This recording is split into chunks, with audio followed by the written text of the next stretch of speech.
우리의 신앙을 한마디로 말하면 판타지라고 말할 수가 있죠. 판타지에서 리얼로 가는 것이 신앙생활의 가장 중요한 국면 전환입니다.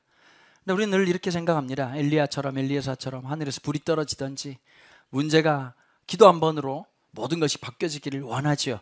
한국교회는 참 오랫동안 그런 능력을 사모하며 살아왔습니다. 한 번만 안수해도 모든 질병이 떠나가고 아멘 하시면 안 되는 줄 알아서 안 하시는 걸로 참 지혜로우십니다. 여러분들이 모든 문제가 사라질 줄 아는 그런 상황이었습니다. 그런데 여러분, 사실은 엘리와 엘리에사의 삶을 가만히 주목해서 보면 그분들은 항상 외로웠습니다.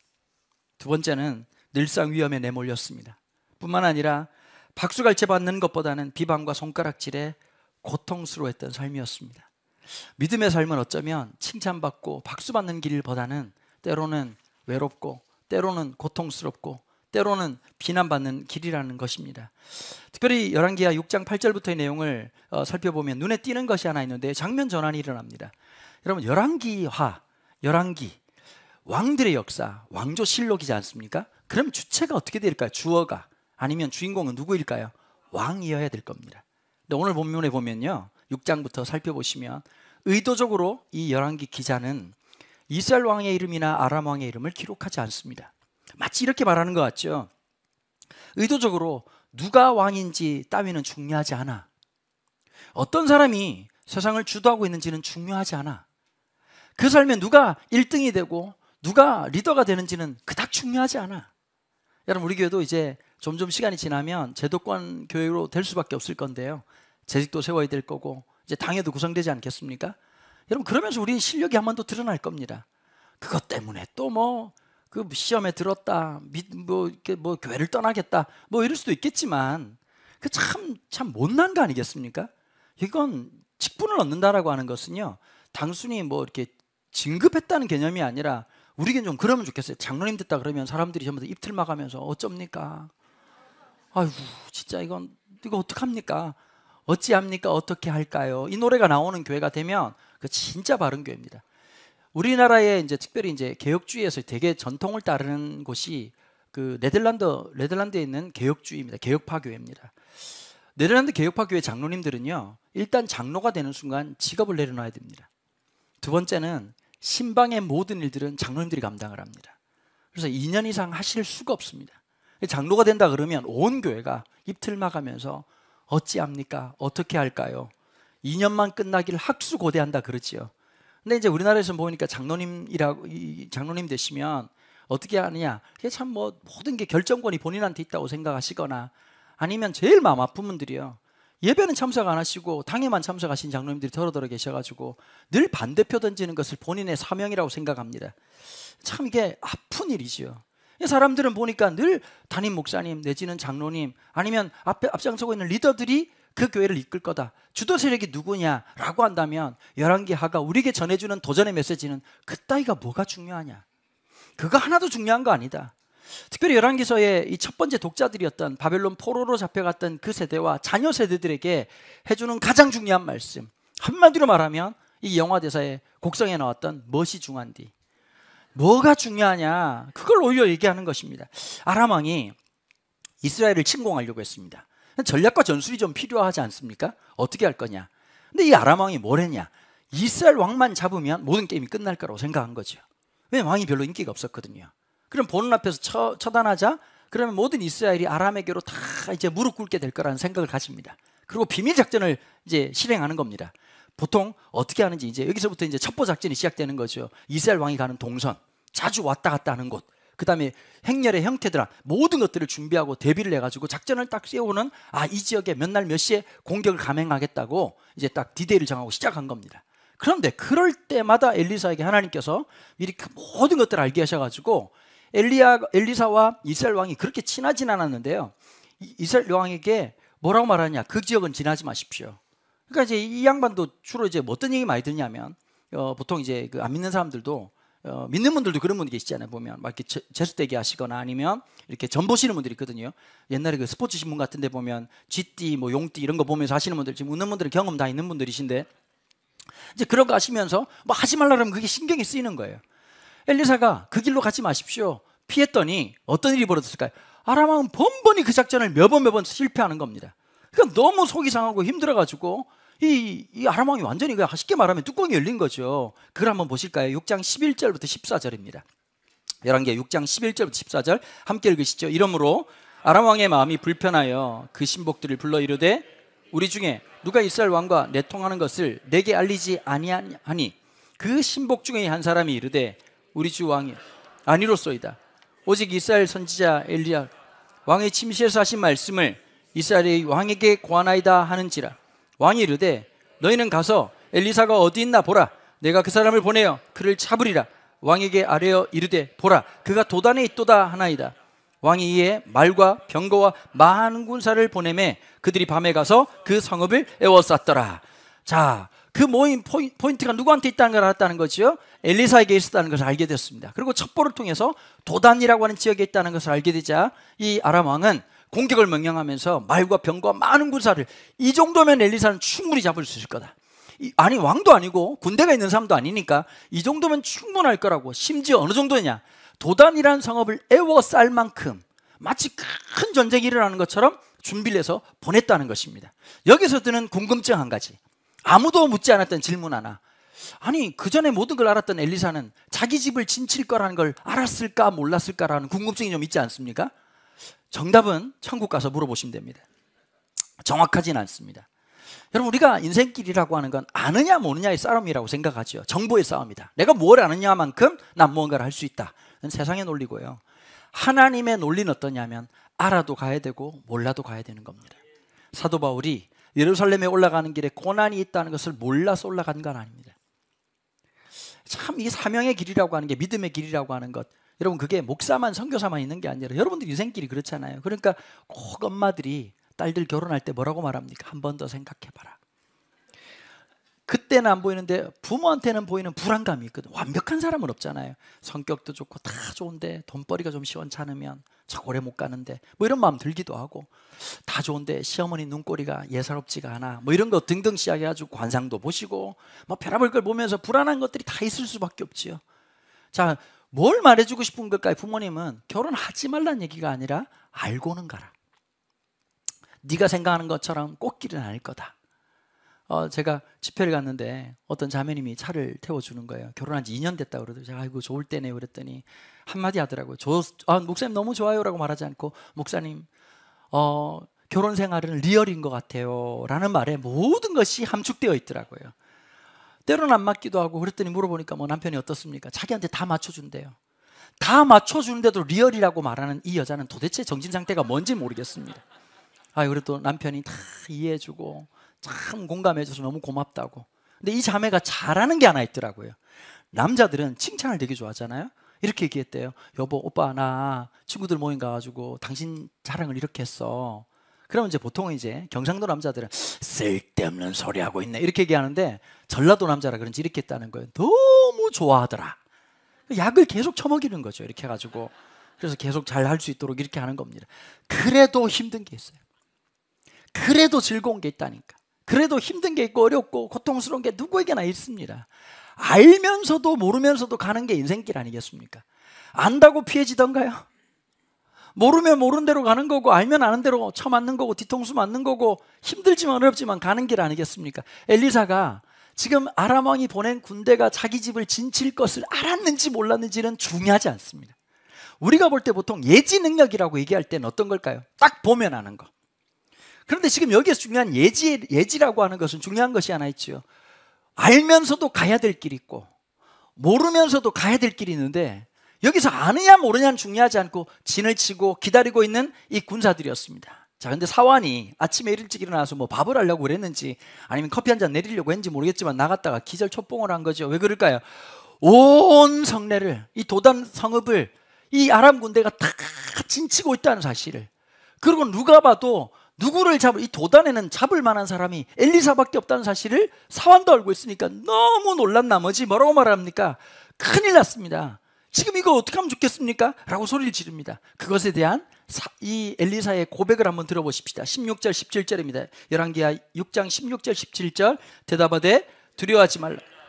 우리와 함께 앉아가 그들과 함께 앉아보다 많으니라 하고 기도하여 이르되 여호와여 원하건대 그의 눈을 열어서 보게 하옵소서 하니 여호와께서 그 청년의 눈을 여심해 그가 보니 불말과 불병거가 산에 가득하여 엘리사를 둘렀더라. 자, 오늘 이 본문에서 중요한 포커스는 아마 지금까지 성경을 들어오실 때 어떻게 했죠? 기도하면 모든 것을 알게 된다. 기도하면 능력이 생겨가지고 일어날 일을 다 알게 돼서 엘리사와 같은 놀라운 예언의 영역과 예지의 능력을 하나님 허락하여 주셔서 하나님께 새롭게 하여 주옵소서. 주님, 눈이 어두워서 보지 못하는 수많은 심령들이 오늘 예배를 통해서 말씀을 통해 새롭게 된 역사할게도 길을 줄을 세워가지고 이제 눈을 쑤시면서 이제 기도를 하는 거죠. 갑자기 봐라 봐라 봐라. 여러분, 눈을 쑤시면 눈이 나갑니다. 어디를 하셔야 되느냐? 제가 전문가적으로 알려드릴게요. 엘리사적 영성으로 눈을 할 때는 관자놀이 쪽을 자꾸 눌러주시면 눈이 조금 시원해집니다. 보이지는 않습니다. 여러분, 영안이 열린다. 자꾸 영안 뭐 이런 얘기 하실 때 조심하실 게 안 했어요. 영안이라고 하는 것은 뭐 이상한 판타지를 보는 것이 아니라 리얼을 보는 거란 말이에요. 오늘 현실 속에 때로는 우리가 마음의 문이 열리고 하나님의 은혜가 딱 임하실 때 무엇이 있던가요? 문제는 똑같은데 두렵지 않을 때가 있고요, 문제는 똑같은데 두려울 때가 있단 말이에요. 우리의 마음과 우리의 생각이 인식의 폭이 열릴 때가 있고 닫힐 때가 있더라는 거죠. 오늘 본문에서 제일 중요한 것은 하나님의 포커스는 왕이 아니라 남들도 모르는 별 볼 일 없었던 선지자 엘리사에게 포커스가 맞춰져 있다. 하늘의 삶에 우리가 하나님의 능력을 바라볼 때 살아가는 우리의 일상을 보면 대단한 사람, 뛰어난 사람, 잘난 사람, 멋진 사람이 아니라 오늘도 힘들고 어렵지만 여전히 연약하지만 믿음을 살아보려고 애를 쓰고 발부둥치는 여기 있는 하나님 백성들에게 하나님께서 임재하시고 역사하시고 만져주신다는 겁니다. 이게 하나님의 관점입니다. 두 번째는 뭐가 중요할까요? 도대체 우리의 눈을 열어주시기도 하고 닫게 하는 것이 무엇인가? 그 실체. 상황이나 여건이 아니라 우리가 무엇에 대해서 눈이 좀 열려야 되고 무엇에 대해서 좀 어두워져야 되는지에 대한 그 관점을 생각하고 바라보는 것입니다. 자, 열왕기하 6장 18절엔 이렇게 얘기합니다. 같이 한번 읽어보시죠. 아람 사람이 엘리사에게 내려오매 엘리사가 여호와께 기도하여 이르되 원하건대 저 무리의 눈을 어둡게 하옵소서 하며 엘리사의 말대로 그들의 눈을 어둡게 하신지라. 자, 사환의 눈을 좀 열어주십시오. 지금 눈에 뭐만 보입니까?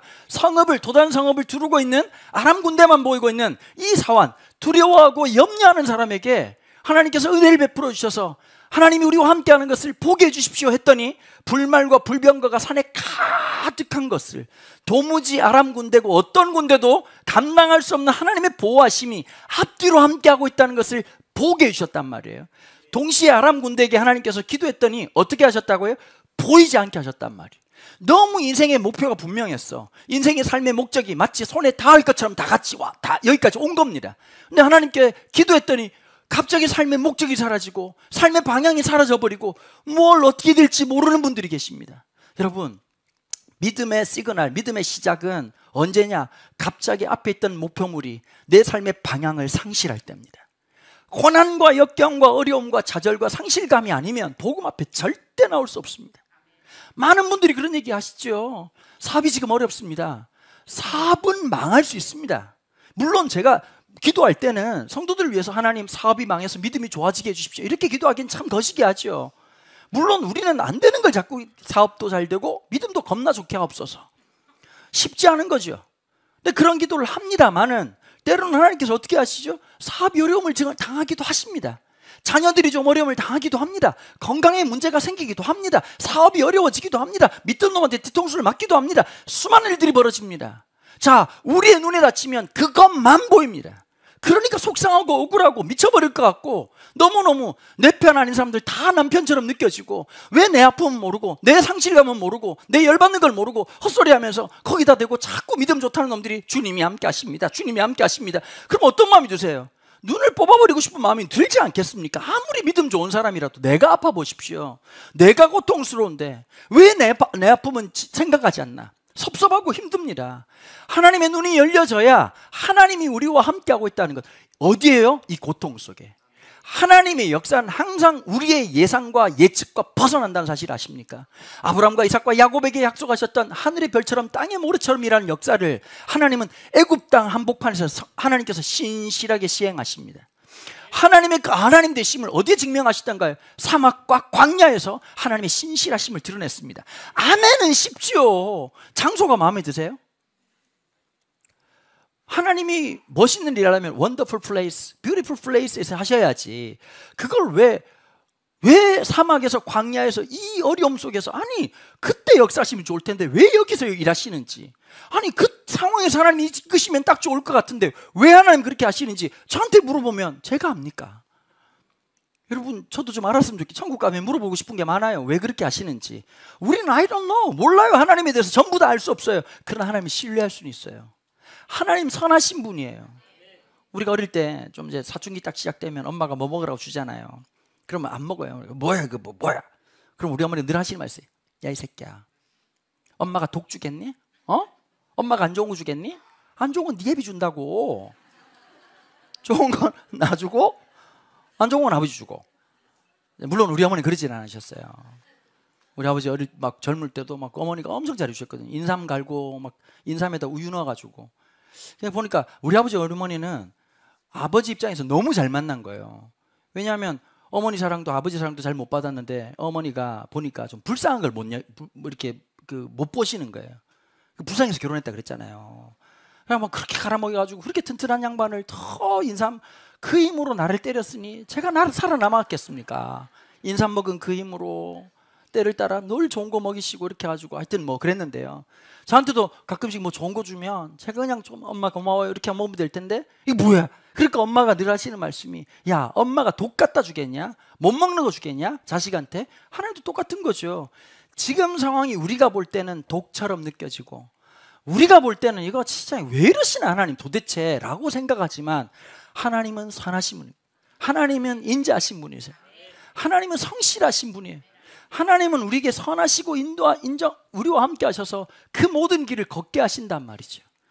결혼식을 가만히 봐보면 다 반짝반짝 빛나죠. 신부들도 이쁘고 신부도 이쁘고 신랑도 잘생기고 좋습니다. 아무래도 젊은 사람들 보면 기분이 좋아집니다. 여러분 지금 기분 좋기가 어려운데 제 내면에서 기분 좋음을 끌어올려서 지금 여러분들 갖다 퍼나르는 거 아니겠습니까? 여러분 젊은 사람 보면, 아니 청춘들을 보면 기쁘고 즐겁습니다. 반짝반짝하죠. 거기다가 재능까지 빛나 봐요. 노래도 잘하고 음악도 잘하고 뭘 해도 잘하는 사람들 보면 너무너무 멋있지 않습니까? 근데 여러분 솔직히 좀 나이 드신 분들 어떤 생각들이, 이거 조만간이다, 그거 영원하지 않다, 다 끝날 때가 온다. 자, 그러면서 하나님께서 그 화려함을 드디어 어떻게 하시느냐, 하나님께서 하나님의 김장을 담으신단 말이에요. 하나님이 장을 담으신다고. 장이라고 하는 것은 햇빛과 시간의 과학적 역사의 결과물이 장이 발효가 되는 거예요. 발효가 되면 맛이 깊어요. 맛이 장난이 아니야.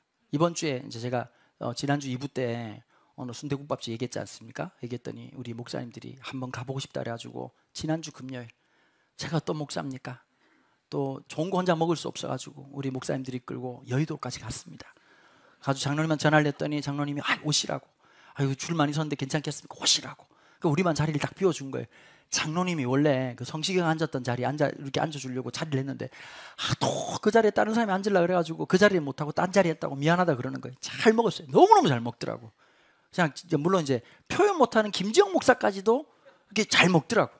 뭐 이미 뭐 다 너무 잘 먹고요. 나오는데 보니까 연예인 한 명이 서 있더라고. 보니까 황정민 씨가 서 있더라고. 황정민은 줄 서고 우린 줄 안 서고. 좋은 목사 만나 그런 결과물이 있는 거죠. 여러분 인생에서 좋은 맛 하나 만나도 참 행복하고 즐거운 일인데, 선하시고 모든 걸 아시는 하나님의 그 역사 속에서 하나님이 우리와 함께 했다는 것만으로도 우린 미소 지을 수 있는 거예요. 하나님에게 능력을 묻지 않아요. 우리는 하나님 하실 수 있어요? 하나님 저렇게 할 수 있어요? 아니 문제를 해결해야 하나님인 거죠가 아니라 마치 어린애가 엄마만 바라보면 모든 문제가 해결되듯, 아빠만 바라봐도 모든 문제가 해결된 것이듯, 결국 우리에게는 뭐가 중요할까요? 문제 해결이 아니라 존재가 우리와 함께하는 것, 하나님의 임재, 하나님의 역사. 뭘 보여준 것일까요? 불병거와 불말로 함께하신 그 모든 능력을 보신 것이 아니라 그분이 하나님이시고 그분이 우리 아버지시고 그분이 우리 삶을 인도하시고 그분이 우리와 동행하신다는 놀라운 사실. 여러분 우리 사환의 눈을 여신 것처럼 오늘 우리의 삶에 눈이 좀 열려야 될 분들이 계시지 않을까요? 문제만 보이신다면, 어려움만 보이신다면, 좌절만 보이신다면, 오늘 아마 예배 마치고 고향으로 가시는 길이 기쁘고 즐거운 분도 더러더러 한 3% 있겠지만 97% 정도는 이 길을 왜 가는지 모르겠고, 가족을 만난다는 게 이게 해결되지 않은 숙제 같지 않습니까? 갈등도 여전히 남아있을 거고, 미묘한 관계를 뚫고 가야 된다는 게 두렵고 힘들고 고통스러운 순간이지만, 우리가 볼 때는 아무것도 변한 게 없는 것 같지만 하나님이 그 속에서 역사하시고, 하나님이 인도하시고, 하나님이 붙잡아 주신 것. 우리 교회 안 나오시는 분인데 뒤늦게 좀 나오셨어요. 보니까 다른 종교 많이 다니셨더라고요. 다른 종교 많이 가서 시주도 많이 하시고, 이렇게 또 이렇게 도사님들 많이 도와주신 분이 계세요. 그분이 이제 뒤늦게 예수를 믿으셨어. 몸이 아파서. 근데 오늘 알게 됐어요. 그 동생을 전도한 언니가 미국에서 오늘 일부 예배 때 오셔가지고 제가 전도했습니다라고 얘기를 하더라고. 우리 엄마도 예수 믿게 되고, 그 이제 막내를 오늘 깨워서 오려고 했는데 깨질 않아가지고 못 데려왔다 얘기를 하시더라고요. 그래서 기도 좀 해달라고 얘기를 하더라고요. 하나님의 역사가 어떻게 보면 가정을 전도하는 게 진짜 힘듭니다. 엄마 전도하는 게 쉽겠어요? 다 보고 자랐으니까. 동생들도 마찬가지고, 복음의 역사가 누군가의 마음을 열고, 누군가의 생각을 열고, 누군가의 사고방식을 여는 것, 하나님께서 무언가를 열게 하시고 누군가의 눈을 닫게 하시는 것이 있다면 나는 그것이 무엇이라고 생각할까요? 성경은 이렇게 얘기합니다. 하나님의 영광의 빛. 하나님의 그 놀라운 셰키나의 그 빛이 우리 속에 임할 때 진짜 보여야 될 것이 보여지고, 아무것도 아닌 것을 보지 못하게 하신 하나님의 은혜와 긍휼이 있다는 것이죠. 고린도서 4장 6절로 한번 가보십시다. 고린도서 4장 6절은 이렇게 설명하고 있습니다. 함께 읽겠습니다. 어두운 데에 빛이 비치라 말씀하셨던 그 하나님께서 예수 그리스도의 얼굴에 있는 하나님의 영광을 아는 빛을 우리 마음에 비추셨느니라. 어두운 데 빛이 비출 것이다. 창세기 1장을 얘기하는 거죠. 흑암과 혼돈과 공허였던 우리네 인생 속에서 하나님의 첫 번째 말씀은 문제를 해결하가 아니라 빛이 있으라. 우리의 삶에 참된 길이 되시고 진리가 되시고 소망이 되신 그 놀라운 빛이 우리 심령 속에 임한다는 겁니다. 자, 빛이 임할 때 나타나는 것은 더러움과 허물과 모든 것들이 오롯이 드러날 수밖에 없다는 것입니다. 자, 그런데 그 영광의 빛을 어디에 두셨다고요? 바로 예수 그리스도의 얼굴에 있는 하나님의 영광의 빛. 야, 이건 굉장히 문학적 표현이고 신학적인 표현입니다. 하나님 예수 그리스도의 얼굴에 있는 빛이라고 하는 것은 그리스도의 존재 자체가 무엇이라고요? 하나님의 영광의 빛이 무엇인지를 보여주신 겁니다. 자, 예수님이 오셔서 예루살렘에서 모든 일들을 행하지 않으셨습니다. 갈릴리였습니다.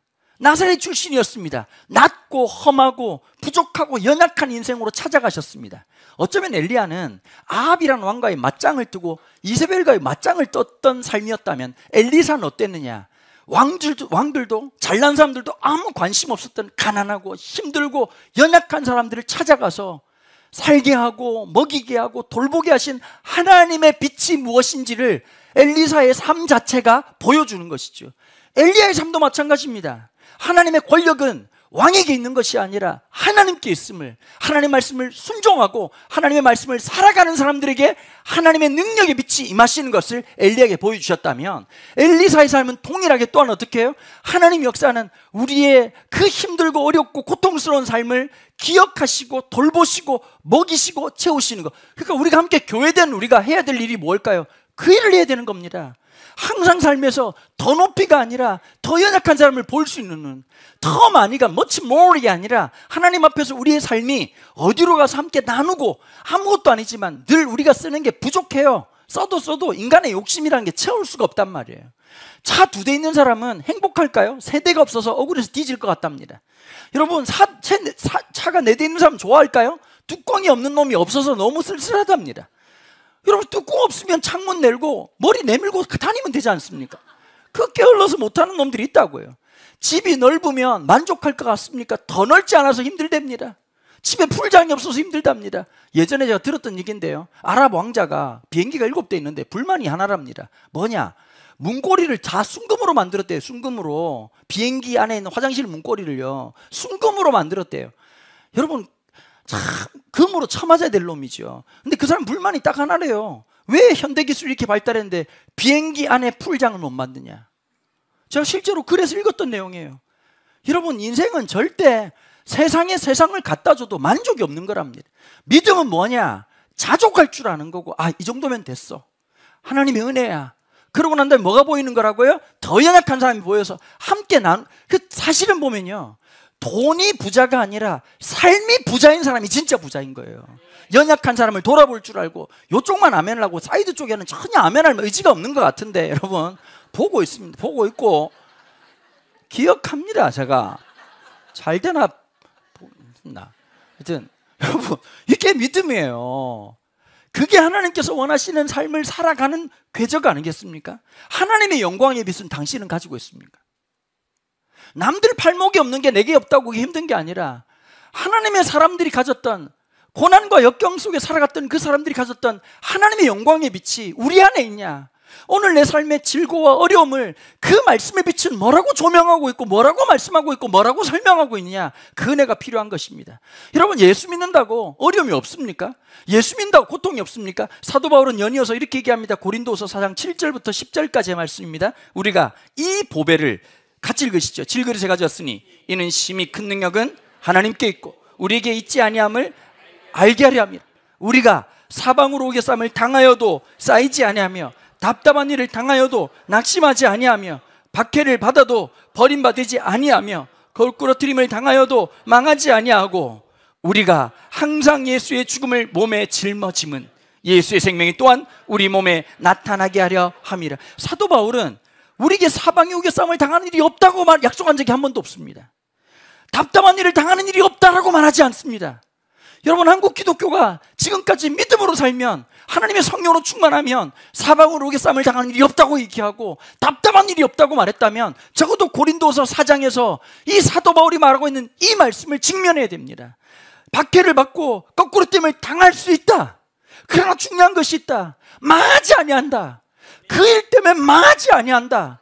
바로 그 삶에 대해 사도 바울은 이런 식으로 얘기합니다. 우리에게 새겨지는 수많은 고난을 그리스도의 죽으심을 몸에 짊어진 것이다.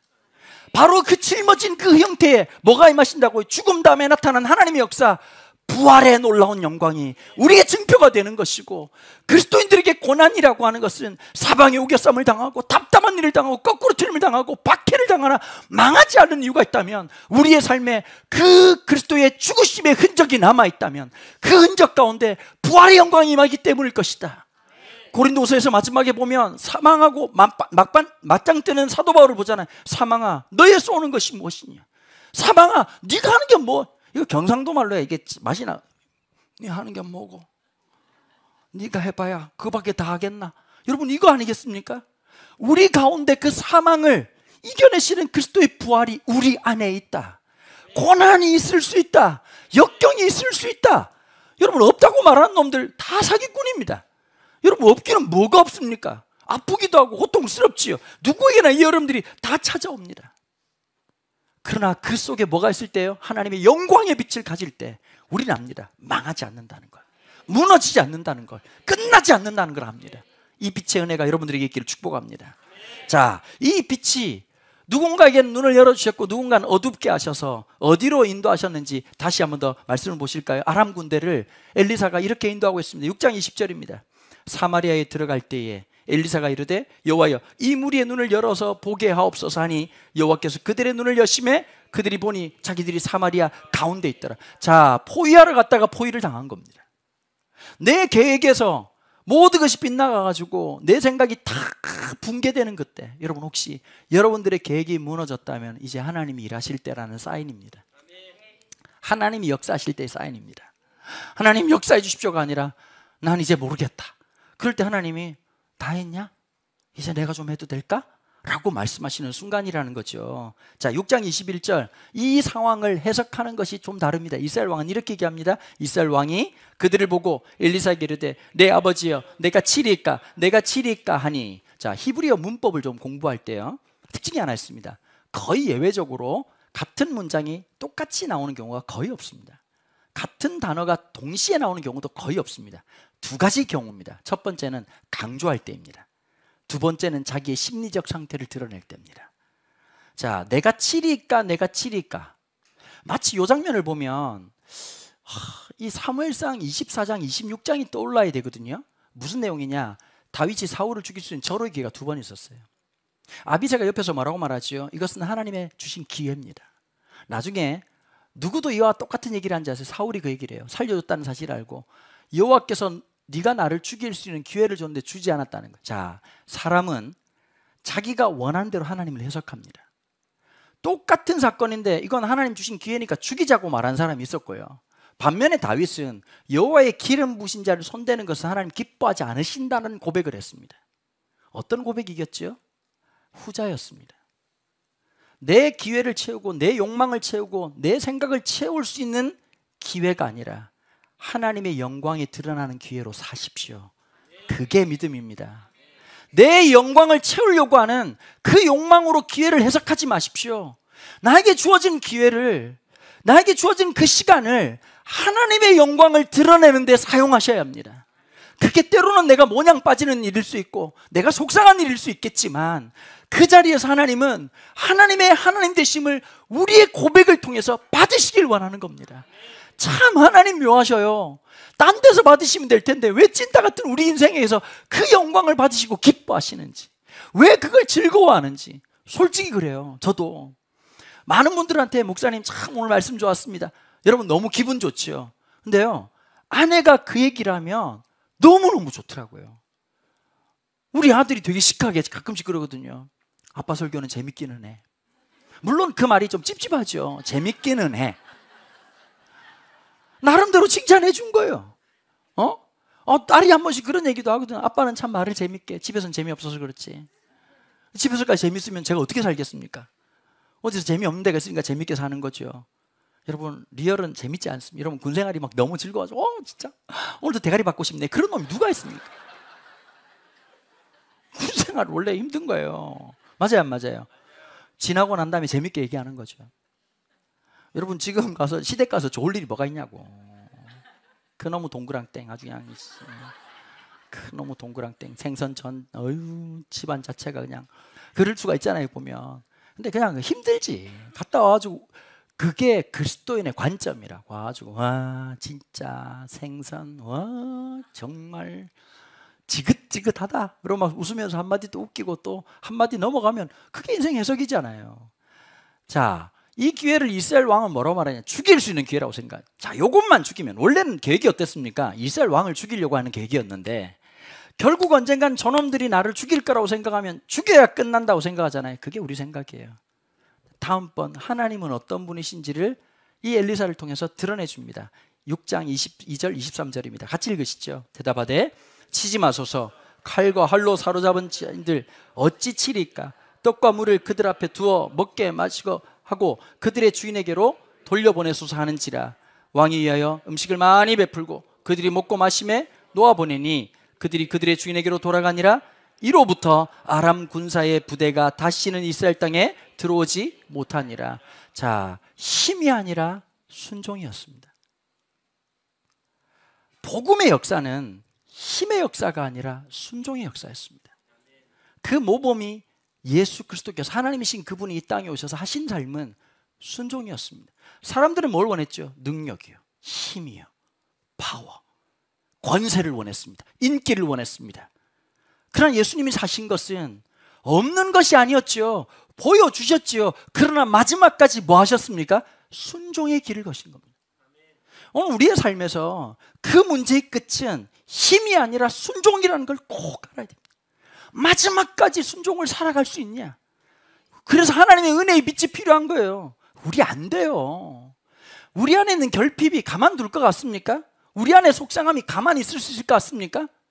저도 어릴 때 꼭 꿈에 꾸면 꿈에서는 싸움을 너무 잘하는 거예요. 현실은 못했다는 뜻이죠. 꿈에서는 왜 그랬는지. 제가 종종 제일 힘들었던 꿈 중에 하나가 초등학교 5학년 때 담임선생님이 진짜 많이 때렸거든요. 그래서 제가 꿈만 꾸면, 군대 갔다 와서 꿈만 꾸면 그 교실에서 제가 선생님 또 나를 때리려고 하는데 갑자기 몸이 지금의 몸으로 딱 되는 거예요.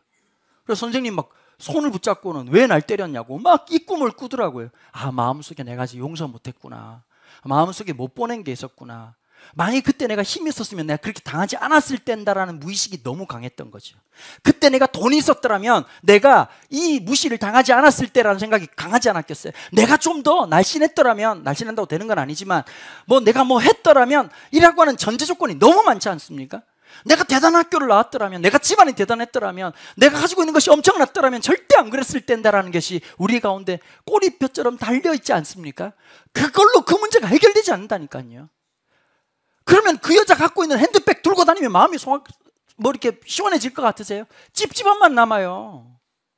핸드백 하나로 만족하는 무셨어요? 에? 우리 10월 달에 받아야 할 거예요. 가지고 오시라고. 에르메스 여러 가지 봤습니다. 브랜드 대한 아주 쭉 말할 테니까 꼭 집집마다 하나씩 있죠. 없으면 그 거지 아닙니까, 여러분? 하나씩 가져오셔서 주님 앞에 드리고, 주님도 이제 검사하시고, 이렇게 진품이다, 가품이다, 성령의 계시를 받고 가품이에요, 그러면 가져가는 거고. 여러분, 삶에서 그게 우리를 채우는 게 아니란 말이에요. 때로는 사람들이 말할 때 당신 능력이 대단할 줄 알았는데 대단하지 않네요 라고 말할 수 있어요. 그거 별로 중요한 거 아니에요. 순종으로 살아가는 거예요. 우리네 삶에 수많은 어려움이 찾아오죠. 고통도 찾아오고 속상함도 찾아오고 미쳐버릴 것 같은 상황도 우리에게 왜 찾아오지 않겠습니까? 제가 이 설교를 쓰다가 보니까 시 같기도 하고 이렇게 좀 오글거려가지고 이걸 읽을까 말까 고민하다가 한번 들어보십시오.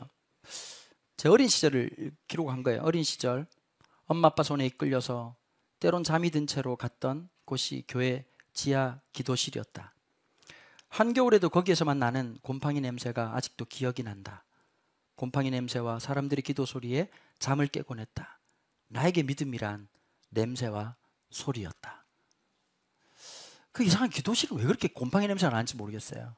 여기가 제가 어릴 때 다녔던 교회였어요. 6학년 때까지 다녔거든요. 국민학교 6학년 때. 그리고 이제 아버님이 개척의 길로 나서셨는데요. 늘 어릴 때 어머니 등에 업혀가지고 늘 기도하러 갔던 것 같아요. 근데 자기도 하고 때론 일어나 보면 그 곰팡이 냄새가 참 묘하게 나잖아요. 제가 초등학교 6학년 때 그 교회를 떠났는데 그 교회에서 47살 됐을 때 저를 강사로 초청을 했어요. 다른 교회는 모르겠는데 그 교회는 참 마음에 어느 교회입니다라고 말할 때 제가 솔직히 이렇게 섭외 전화 오면 그렇게 심쿵할 일은 없잖아요. 근데 갑자기 그 교회는 묘하게 그 영화처럼 이렇게 느껴지더라고요. 그래서 제가 기차를 타고 부산에 내려가지고 있는데 교회에서 차를 보내겠다 그러더라고요, 부산역에. 그래서 제가 아니라고, 제가 알아서 가겠다고. 제 마음에 그 동네를 한 바퀴 돌아보고 싶은 거예요. 시네마 천국 영화 보셨어요? 그 또또라고 하는 남자 주인공 애가 그 알베토라고 하는 그 극장에서 영사기 돌린 아저씨를 만나죠. 그러면서 에레나라고 하는 여자하고 첫사랑에 빠지기도 하고. 영화는 보셨어? 성경도 안 봐, 영화도 안 봐. 말할 게 없네 보니까. 엔니오 모리꼬네라고 하는 참 시대의 최고의 작곡자를 만나가지고, 사실 엔니오 모리꼬네가 욕을 많이 들었거든요. 클래식 전공한 분인데 영화 음악을 되게 폄하했던 시대 속에서 엔니오 모리꼬네가 왜 영화 음악을 했냐니까 가난해서 했어요. 돈을 벌 수가 없으니까. 그렇게 시작했는데 누군가 그런 얘기 하잖아요. 영화 음악을 새로운 장르의 세계로 옮겨놓은 사람이 엔니오 모리꼬네다, 이런 표현을 하는데요. 그 음악이 너무 주옥 같죠. 근데 그 음악이며 제가 영화를 한 17번 정도 봤던 것 같은데 내용에 본 게 아니라 그 장면 미장센 하나하나가 참 마음에 따뜻하기도 하고, 그래서 제가 이제 택시기사 아저씨한테 어디 가자고 얘기를 했어요. 근데 그 골목쯤 돼가지고 아저씨 여기 좀 내려주십시오 하고 탁 내렸는데 마치 이 시간 여행을 한 것처럼 47이라고 하는 이제는 마냥 청년일 수 없고 중년이라는 나이가 된 목사가 된 내가 초등학교 6학년 때 떠났던 이 교회를 다시 돌아오는데 그 골목길을 보는데 왜 그렇게 좁아 보이는지, 저기에서 6학년짜리 강은도가 탁 튀어나올 것 같은 그 느낌이, 그 예배당이 좀 언덕배기 쪽에 있는데요. 언덕배기 올라가가지고 제일 먼저 갔던 곳이 지하 기도실이었어요. 여전히 그 냄새가 나더라고요. 그거 별의별 생각이 다 지나가는 거예요. 마음속에. 솔직히 좀 울컥하더라고요. 왜 그랬는지 모르겠는데 내 믿음이 시작된 곳이 여기였구나. 사실 그 자리에 있었던 많은 사람들은 부유하고 많은 것을 가진 사람들이 아니라 없었기에 하나님밖에 의지할 것이 없는 사람들이었고, 그분들이 울부짖었던 내용들은 그 가난함과 연약함과 결핍과 고통이었습니다. 여러분, 저나 여러분들이나 우리의 일상을 가만히 보면 지워내고 싶은 수많은 아픔의 흔적들이 너무 많죠. 이것만 없으면 좀 마음이 편할 것 같기도 하고. 여러분 스스로에게 그런 게 좀 없으신가요? 여러분들 가정에 그런 게 없으신가요? 어떤 문제가 그런 거 없으신가요? 하나님이 지우개 하나만 주신다면 지워내고 싶은 수많은 과거의 아픔들, 현실의 문제들 좀 지워낼 수만 있다면 그렇게 하고 싶다는 생각이 왜 들지 않겠습니까? 맞습니다. 저에게도 여러분에게도 상처와 두려움과 아픔과 고통과 포기와 좌절이라고 하는 절대적 시간의 요소가 하나님의 시간을 통해서 우리 가운데 임하시죠. 반짝였던 하나님의 은혜가 깊어지려고 하면 이 고난의 모든 시간표를 지나가야 되는 거거든요. 믿음의 그 고난을 통해서 하나님께서 우리에게 주시는 가장 큰 선물이 뭘까요? 전 높이와 깊이와 좀 뭐라 그럴까요? 표현할 수 없는 넉넉함이라는 생각이 듭니다. 그래서 제가 이렇게 썼습니다. 실패와 좌절이 없는 용납이 존재할까요? 아픔과 고통이 없는 공감이라는 게 진실일까요? 포기와 좌절이 없는 격려라고 하는 것이 무슨 의미가 있겠습니까? 우리에게 하나님께서 그 용납을 살아가시도록 하게 하시는 그 모든 과정들, 그 아픔을 지나서 죽을 줄 알았고 망할 줄 알았는데 망하지 않는다는 것을 실존적으로 경험하게 하시는 그 놀라운 위로가 우리의 입에서, 우리의 존재에서, 그 넉넉한 얼굴 속에서, 그 안아줌 속에서 좌절한 사람에게 너 왜 그랬냐라고 묻지 않고 괜찮아, 하나님이 너와 함께 하셔. 우리가 믿는 것은 나를 믿는 게 아니잖아요. 반대로 말하면 우리는 소망할 것이 없다, 나는 절망할 것밖에 없지만 그 절망의 그 반대편에 뭐가 있죠? 우리가 영원히 붙들어야 될 소망 되신 주님이 우리와 함께 하는 거 아니겠습니까? 우리가 오늘 이 땅 위를 살아가면서 위로를 잃어버렸다면 하늘의 소망을 기억하는 사람들, 그게 그리스도인 아닙니까? 현재의 문제와 어려움 속에서도 하나님의 일하심을 바라보고 소망하기에, 문제의 해결이라고 하는 그 요원한 것 같은 그 상황 속에서도 하나님이 나와 동행하시고 나와 함께 한다는 그 믿음으로 오늘의 한 자락을 살아낼 수 있는 진짜 믿음 말입니다. 힘들죠? 때로는 성도들과 함께 나눌 때 제 눈이 어두워졌다면 성도들과 함께, 우리 동역자들과 함께 내 눈을 여신 하나님이 계시지 않겠습니까? 염려와 두려움으로 한 걸음을 못 내밀고 있을 때 아닙니다 목사님, 힘내십시다, 같이 할 수 있습니다, 그 믿음의 눈을 열어서 담대하게 하기도 하고, 내 욕망이 치솟을 때 때로는 성도들의 눈빛과 또 함께하는 사람들의 말씀을 통해서 나 여기서 돌아서야 되겠구나, 여기서 어두워져야 되겠구나, 그 욕망에 대해서. 여러분, 어둡다고 다 안 좋은 거 아닙니다. 욕망에 대해서는 어두워지고, 내 마음속에 있는 잘못된 부분에 대해서는 어두워지고, 하나님의 빛이 임하셔야, 여러분, 모든 것이 밝아도 좋겠지만 내 가는 그 길 위에 한 걸음 한 걸음 걸을 때마다 그 걸음 속에 마신 하나님의 놀라운 영광의 빛을 아는 빛이 우리의 삶의 방향이 되고 우리의 삶의 이유가 되고 능력이 되기를 우리 주 예수 그리스도 이름으로 축복합니다.